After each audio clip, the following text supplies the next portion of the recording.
जय हिंद। तो आज हम लोग पढ़ेंगे मुगल वंशावली के बारे में। मुगल वंशावली के बारे में जानना बहुत ही ज़रूरी है, क्योंकि मध्यकालीन इतिहास को समझने के लिए इनका जो क्रम है, इनका जो फैमिली ट्री है, इसको समझना बहुत ही ज़रूरी है।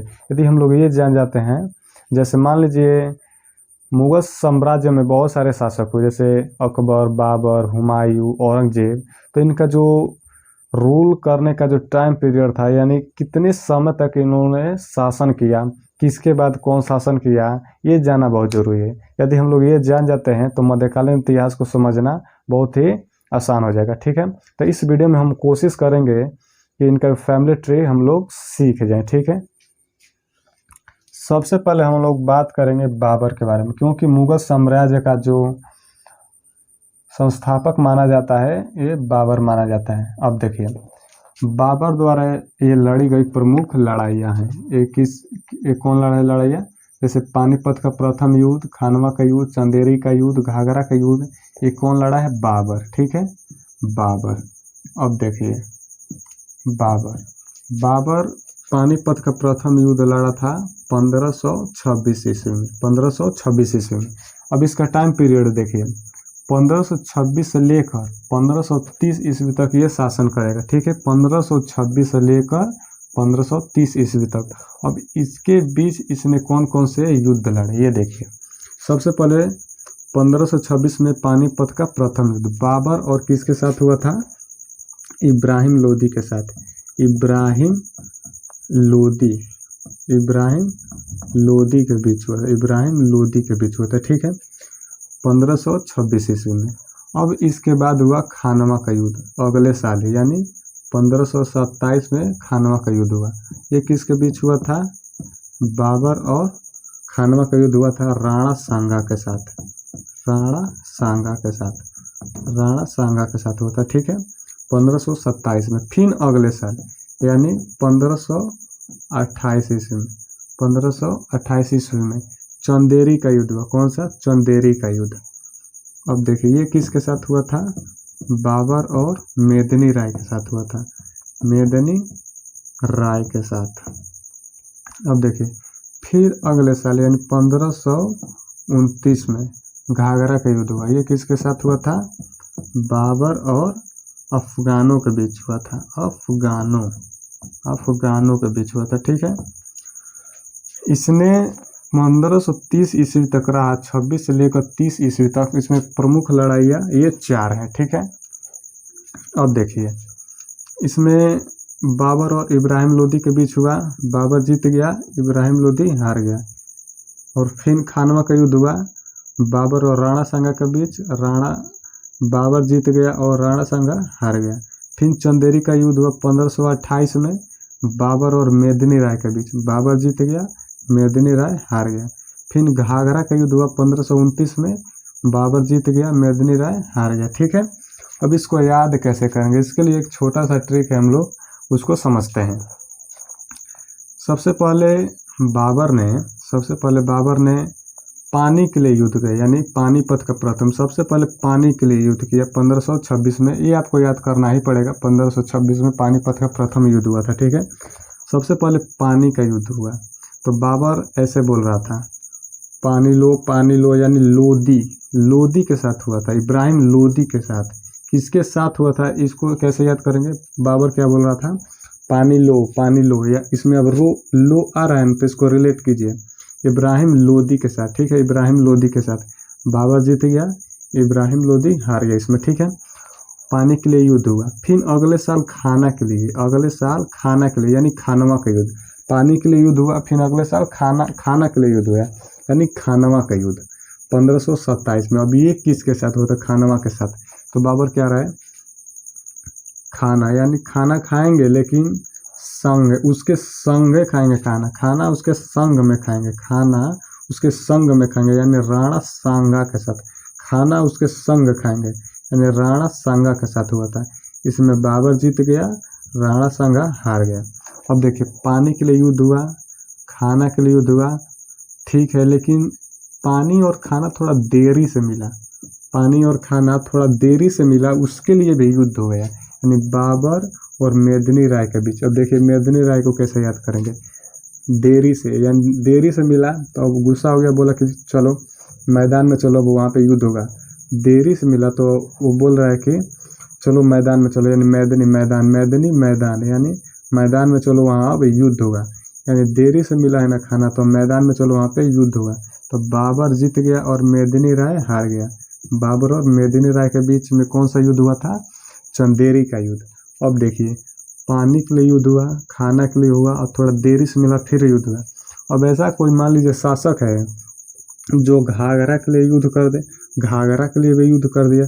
घाघरा एक गाना है ना, वो नहीं मिलेगा ऐसा घाघरा है, क्या है? एक गाना है, क्या है? एक गाना है ना। तो यहाँ पे देखिए, अफगानों, गाना, गाना है ना, तो घाघरा क्या है? एक गाना है। तो अफगानों के बीच हुआ था, बाबर जीत गया और अफगान हार गए। ठीक है। अब देखिए कैसे क्वेश्चन पूछेगा एग्जाम में कि पानीपत का युद्ध किसके किसके बीच हुआ था? तो बाबर और इब्राहिम लोदी के बीच। पानी लो, तो यहाँ पे लोदी रिलेट हो जाएगा। अब खानवा का युद्ध, खानवा का युद्ध हुआ था 1527 ईस्वी में बाबर और राणा सांगा के बीच। अब खाना खाएंगे तो उसके संग में खाएंगे, खाना उसके संग में खाएंगे, अकेले नहीं खाएंगे, खाना उसके संग में खाएंगे। तो यानी राणा सांगा के बीच हुआ था, राणा सांगा हार गया, बाबर जीत गया। ठीक है। अब देखिए, पानी मिला, खाना मिला, लेकिन थोड़ा देरी से मिला, देरी से मिला। अब गुस्सा हो गया है और बोला चलो तुम मैदान में चलो, यानी मैदान में चलो, वहाँ युद्ध होगा। मेदिनी राय के बीच हुआ, बाबर और मेदिनी राय के बीच हुआ। बाबर जीत गया, मेदिनी राय हार गया। अब देखिए, फिर घाघरा के लिए युद्ध हुआ। ये गाना है ना, गाना है, तो अफगानों के बीच हुआ, अफगान हार गए, बाबर जीत गया। ठीक है। अब देखिए,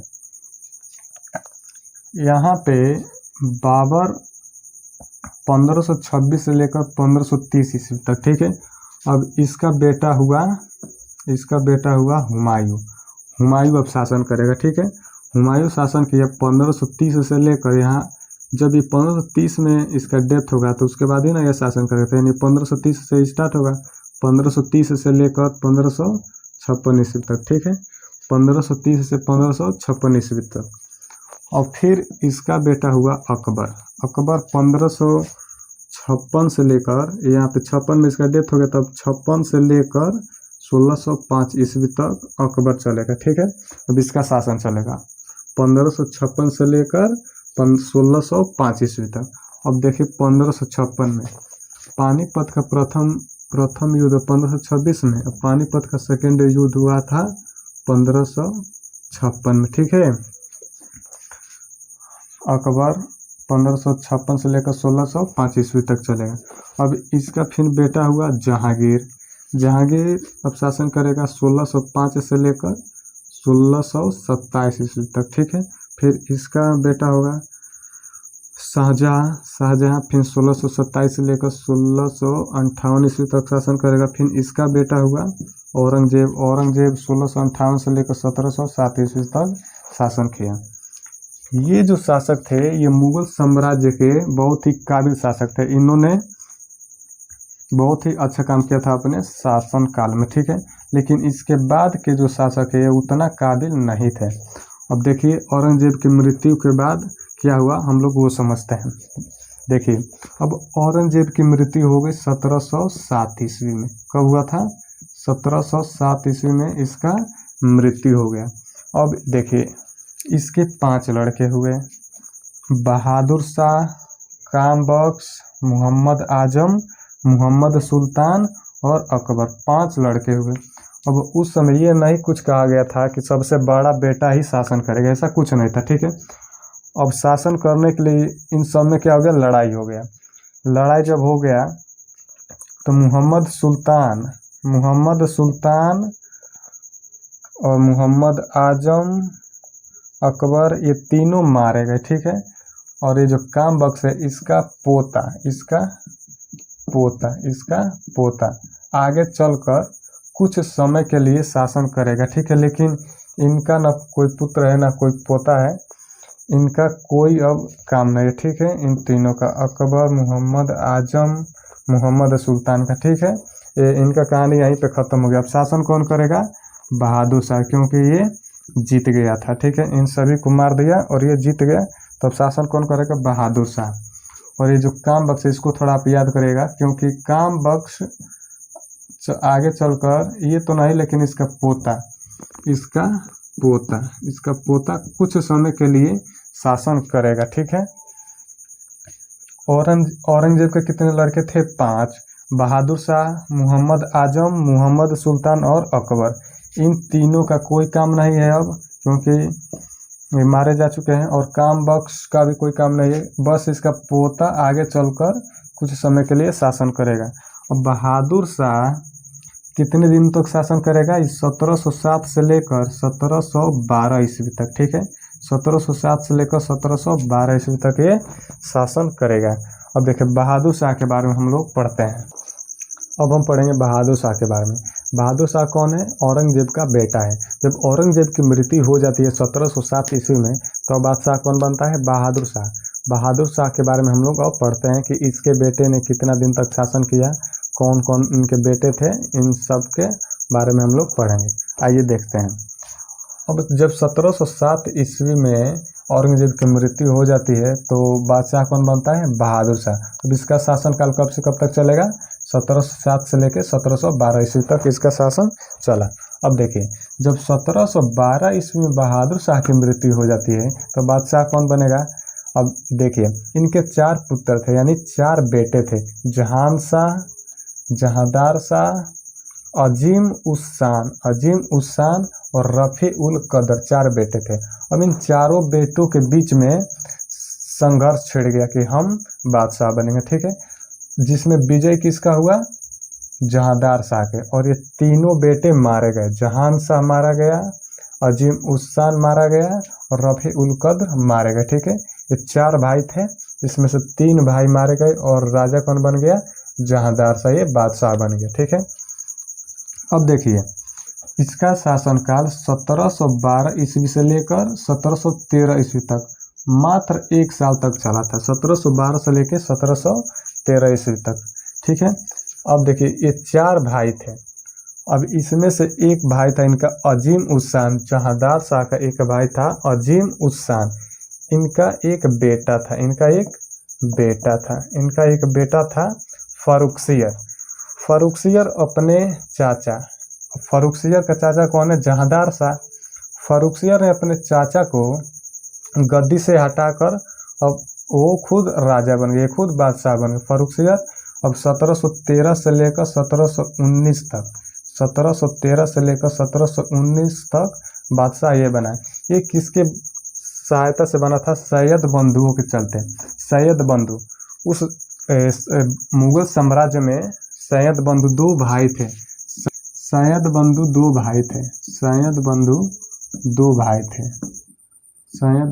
भाई थे। पहला था अब्दुल्ला खां और दूसरा था हुसैन अली। कौन था? हुसैन अली। इन दोनों की सहायता से फर्रुखसियर बादशाह बन गया। ठीक है, अपने चाचा को हटाकर।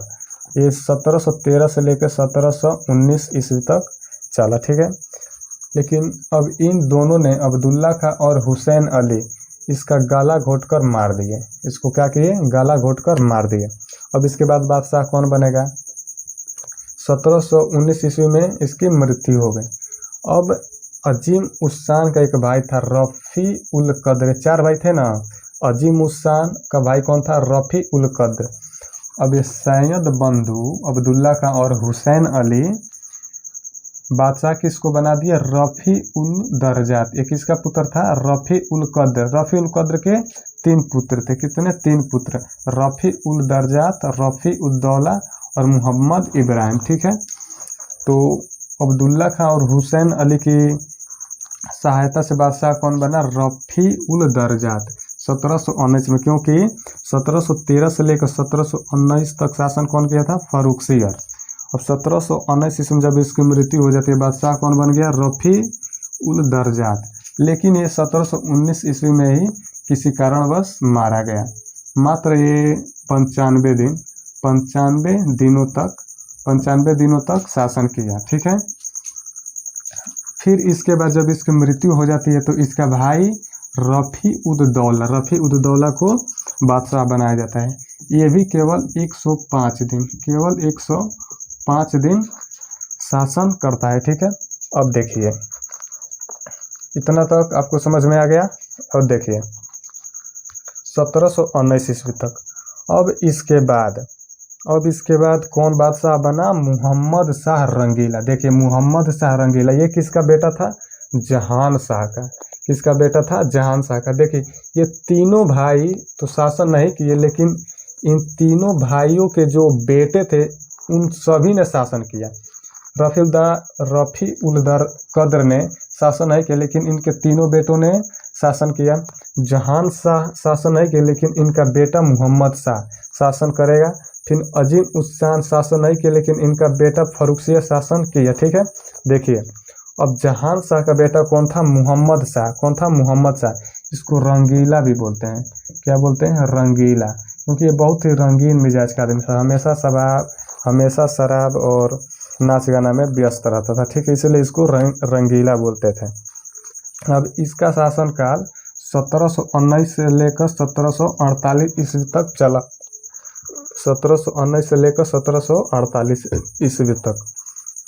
इसके बाद इसका बेटा हुआ, इसका एक बेटा हुआ अहमद शाह। इसका एक बेटा हुआ अहमद शाह। 1748 से लेकर 1754 ईस्वी तक इसने शासन किया। मुहम्मद शाह के बाद इसका बेटा कौन हुआ? अहमद शाह। बोलते हैं कि जो अहमद शाह था ये किसी रखेल का बेटा था, क्योंकि रंगीला था। ये बहुत ही रंगीन मिजाज का आदमी था, हमेशा वैश्यावृत्ति और शराब में बिजी रहता था। तो बोला जाता है ये किसी वैश्या का लड़का था। इसका बेटा अहमद शाह। ठीक है, तो इसका शासनकाल 1748 से 1754 ईस्वी तक चला। अब देखिए ये जो है मोहम्मद इब्राहिम कुछ समय के लिए शासन करेगा, वो हम आपको बताएंगे। ठीक है, अब देखिए फिर यहाँ से डायरेक्ट हम लोग आ जाएंगे कहाँ पे? जहांदार शाह का। अब इसके जो पुत्र होंगे, इनके जो पोता होंगे, वो शासन कैसे करेंगे, कब से कब तक कौन करेगा, ये हम लोग समझेंगे। ठीक है, तो आइए उसको देखते हैं। अब देखिए जब 1754 ईस्वी में अहमद शाह को अंधा करके जेल में डाल दिया गया था, फिर उसके बाद जो जहांदार शाह की फैमिली है ये बादशाह बनेगी। जहांदार शाह का शासनकाल कब से था, कब तक? 1712 से लेकर 1713 ईस्वी तक, मात्र 1 साल शासन किया था। लेकिन जब 1754 में अहमद शाह को अंधा करके जेल में डाल दिया गया, फिर इसकी फैमिली बादशाह बन गई। अब देखिए इसका एक पोता था। कौन पोता? आलमगीर द्वितीय अब बादशाह बन गया। इसका शासनकाल 1754 से लेकर 1759 ईस्वी तक चलेगा। 1754 से लेकर 1759 ईस्वी तक। लेकिन इसका एक प्रधानमंत्री था वजीर इमाद उल मुल्क। कौन? इमाद उल मुल्क। इसने इसका हत्या कर दिया और इसका बॉडी को यमुना नदी में फेंक दिया। ठीक है, फिर इसका मृत्यु हो गया। अब देखिए जब आलमगीर द्वितीय का मृत्यु हो गया, तब इसका बेटा जो था शाह आलम द्वितीय, ये दिल्ली में तो होता नहीं है, ये होता है बिहार में। कहाँ था उस समय? बिहार में। इसके बीच में जो काम बख्श, जो आपको शुरू में बताए थे ना, औरंगजेब का, ये कौन है? औरंगजेब का बेटा है। ये कौन है? औरंगजेब का बेटा है। औरंगजेब का बेटा है काम बख्श। अब इसका पोता कुछ समय के लिए बादशाह बनता है, जिसका नाम था शाहजहां तृतीय। 1759 से लेकर 1760 ईस्वी तक कुछ समय तक ये शासन किया। अब देखिए फिर मराठों के सहायता से ये जो था शाह आलम द्वितीय, ये दिल्ली की गद्दी पर बैठेगा। ठीक है, फिर इसको बादशाह बना दिया गया। अब इसने 1760 से लेकर 1806 ईस्वी तक शासन किया। शाह आलम द्वितीय 1760 से लेकर 1806 ईस्वी तक इसने शासन किया। अब देखिए फिर इसके बाद इसका बेटा हुआ अकबर द्वितीय 1806 से लेकर 1837 ईस्वी तक। फिर इसका बेटा हुआ बहादुर शाह जफर 1837 से लेकर 1857 की क्रांति तक। अब 1857 की क्रांति में बहादुर शाह जफर को बंदी बनाकर कहाँ भेज दिया गया, रंगून भेज दिया गया। कहाँ भेज दिया गया, रंगून, और वहीं पे इसका मृत्यु हो गया, वहीं पे इसका मृत्यु हो गया। इसका मुगल साम्राज्य का अंतिम बादशाह कौन था, बहादुर शाह जफर। अब देखिए जो शाह आलम द्वितीय था इसी के बीच में 1760 से लेकर 1806 ईस्वी तक, तो इसके बीच में कहीं ना कहीं 1764 आएगा, यहीं पे हुआ था बक्सर का युद्ध। 1764 में क्या हुआ था, बक्सर का युद्ध हुआ था। 1764 में बक्सर का युद्ध हुआ था। फिर अब देखिए फिर 12 अगस्त 1765 को इलाहाबाद का संधि हुआ। इलाहाबाद संधि कब हुआ था, 12 अगस्त 1765 को इलाहाबाद के संधि हुआ। किसके शासनकाल में, शाह आलम द्वितीय के शासनकाल में। आशा करते हैं ये आपको वीडियो पसंद आएगा। Thank you so much.